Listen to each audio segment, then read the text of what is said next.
過去幾年，全世界嘅科技巨頭都喺度瘋狂燒錢，追求更大嘅模型、更長嘅思考時間，以為只要算力夠大，真正嘅人工智能就會自然湧現。但係如果呢條路其實行錯咗呢？如果一個只識得嘅黑盒入邊兜圈思考，寫出完美答案，但係完全唔識得落手落腳幫你解決現實問題嘅模型，根本唔會有未來。最近，阿里巴巴史上最年輕嘅高階技術骨幹，一手將通義千問推上全球開源模型頂峰嘅核心人物林俊陽突然宣布離職。喺離開之後嘅第一篇長文，直接點出咗目前 AI 發展嘅最大盲點。佢警告，下半場嘅贏家絕對唔係最識得想驅模型，而係最識得做嘅系統。又係我股市漁夫導航員余文樂，歡迎嚟到漁文碼頭呢個頻道。今集我哋會分享啱啱離開阿里巴巴人工智能團隊嘅 Justin Lin 最新發表對人工智能嘅睇法。我哋亦都準備好一份 PDF， 將佢嘅故事同發展以及嘅最新觀點嘅重要節錄，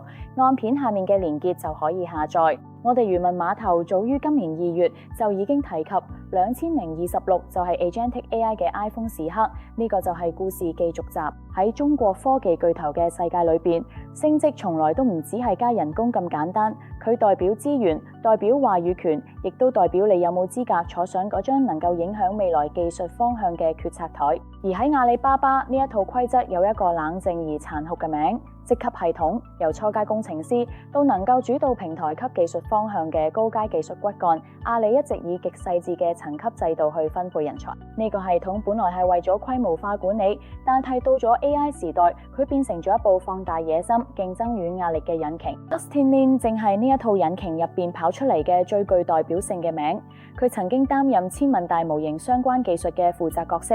係阿里生成式 AI 戰略中極受關注嘅核心人物。當千問成為阿里喺大模型戰場上最重要嘅籌碼，佢嘅名亦都由技術圈走進咗投資圈嘅視野。呢類頂尖人才嘅成長從來唔係偶然。佢哋唔單止係要跑得快，仲要證明有能力改變一個平台嘅命運。但係真正令整個科技圈同投資界震撼嘅，唔係佢身處高位嘅時候嘅光環，而係佢離開之後嘅公開反思。喺離職後嘅首發長文中，佢毫不保留咁復盤咗千問嘅得失，並且拋出咗一個直接改變賽道邏輯嘅觀點。而家好多公司談及 reasoning 推理模型，講得好似只係比 AI 思考周密啲。林俊一針見血地指出，推理鏈更長，絕對唔等於模型更聰明。如果一個模型對所有問題都用同樣冗長嘅方式嚟推理，呢個說明佢根本分唔清輕重緩急，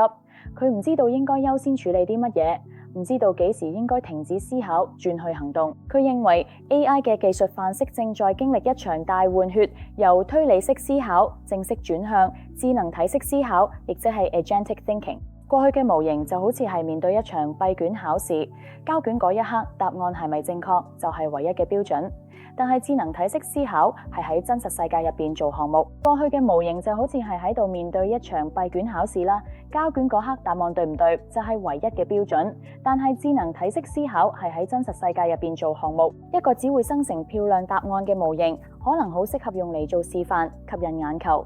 但係只有具備智能體能力嘅系統，先至有機會真正進入研究、財務分析、克服自動化呢啲真實嘅商業場景。換句話講， AI 價值嘅判準會由驚唔驚豔變成可唔可以交付。股市漁夫 Stockfisher 由前信報研究部主管莊志雄創辦，提供市寬個股信號獨家指標。莊博每週提供會員限定嘅港股、美股同宏觀大局分析，助你掌握最新投資機會。立即 WhatsApp 910-10168或者按下面連結訂閱。Justin 坦白咁分享咗佢哋喺開發千問三時嘅深層困境。佢哋曾經試圖將快速執行、深度思考兩種模式塞進同一個模型裏邊，結果發現呢兩種需求嘅數據分佈同商業目標根本係互相衝突㗎。商業客戶要嘅係乾脆、穩定、便宜嘅批量處理，而深度思考需要嘅係慢落嚟探索路徑。硬生生融合嘅結果，往往係兩頭不到岸，思考嘅時候太囉嗦，執行嘅時候又唔夠利落。呢個就係點解佢特別欣賞競爭對手 Anthropic 嘅克制。Claude 模型冇大肆宣揚自己能夠諗幾長，而係讓思考真正服務於行動。佢可以讓用戶控制思考預算，可以邊諗邊喐手寫程式用工具。呢個暗示咗一種更有紀律嘅未來。工具賦能嘅思考，永遠比閉門造車嘅思考更有價值。當 AI 開始從一個會答題嘅聊天機械人變成一個會行動嘅協作者，整個產業嘅護城河亦都隨之改變。Justin 預測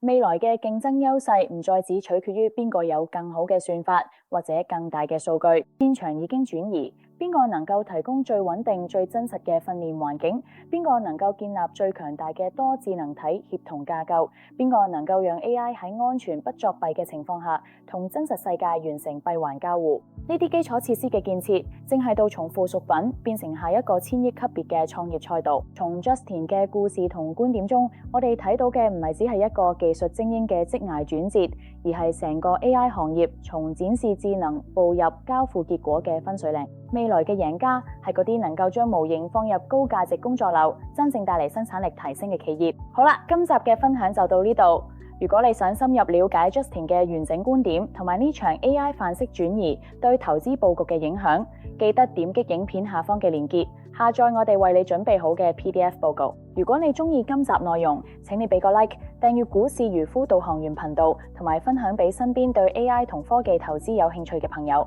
我哋下集見。